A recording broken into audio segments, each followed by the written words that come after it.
త్వరగా కొన్ని విలువైన సంగతులు విందాం. యోహాను సువార్త 14వ అధ్యాయం. యోహాను సువార్త 14వ అధ్యాయం మొదటి వచనం నుండి.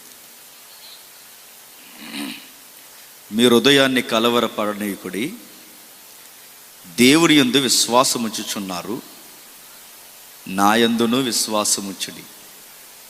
నా తండ్రి ఇంట అనేక నివాసములు కలవు, లేని ఎడల మీతో చెప్పుదును.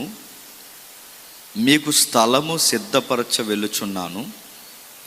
నేను వెళ్ళి మీకు స్థలము సిద్ధపరచిన ఎడల నేనుండు స్థలములో మీరును ఉండులాగున మరలా వచ్చి నా యొద్ద నుండుటకు మిమ్మల్ని తీసుకొని పోవుదును.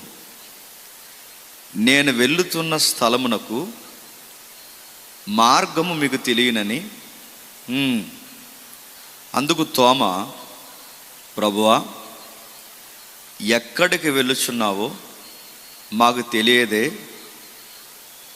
ఆ మార్గం ఎలాగూ తెలియనని ఆయన అడుగగా, యేసు, నేనే మార్గమును సత్యమును జీవమును, నా ద్వారానే తప్ప ఎవడును తండ్రి యొద్దకు రాడు. ఆగుతాం.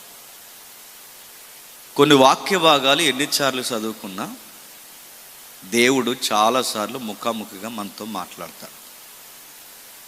కొన్ని వాక్యాలు మనం ఎన్నిసార్లు తరిసి మరలా మనం చదివితే దేవుని యొక్క ఆయన మనస్సు ఏంటో మనకు అర్థమయ్యేలా మరొక్కసారి మనం స్థిరపరుస్తాం.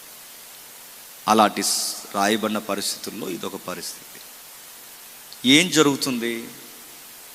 ప్రభు అయిన యేసుక్రీస్తు వారు సుమారు 30 సంవత్సరాలు తన ఇంటిలో తనకన్నా ఆత్మీయంగా తక్కువగా ఉన్న తన తల్లికి, తన తండ్రి కాని తండ్రికి లోబడి జీవించాడు. తనకన్నా ఆత్మీయతలో తక్కువ ఉన్న వారిని గౌరవించి, వారికి లోబడి ప్రేమించి, వారి మాట 30 సంవత్సరాలు విన్నాడు.